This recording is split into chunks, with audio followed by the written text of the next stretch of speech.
আমরা ফুল ভিডিওর মধ্যে ফুটেজে দেখা গেছে ও হাত দিয়ে স্পষ্ট করে করার পর ও না থামিয়ে কোনো ধরনের সরি না বলেও সে চলে যায় দুটো। এরপরে আমি গতকালকে ফুটেজটা চেক করার পর ফুটেজের মধ্যে আমরা দেখতে পাই ওই ব্যক্তিটা টমটমের মধ্যে ওর শরীরে স্পর্শ করে।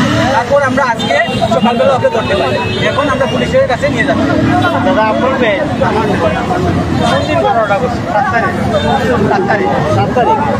এটা কলেজে পড়ে এটা প্রায় সময় ডিস্টার্ব করতে এর আগে মুখে টিপস করতে অনেক প্রবলেম দেয় পারে।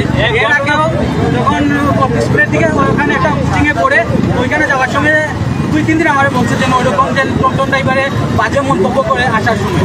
এরপর আমি এত মানে ফুটেজ না থাকার কারণে আমরা করতে পারি না, কিন্তু ওইটা ফুটেজ পাওয়ার কারণে আমরা এখন একশো না।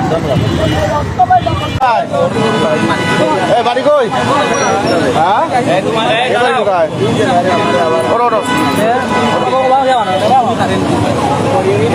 গাড়িতে চলে যায় আপনার গাড়িতে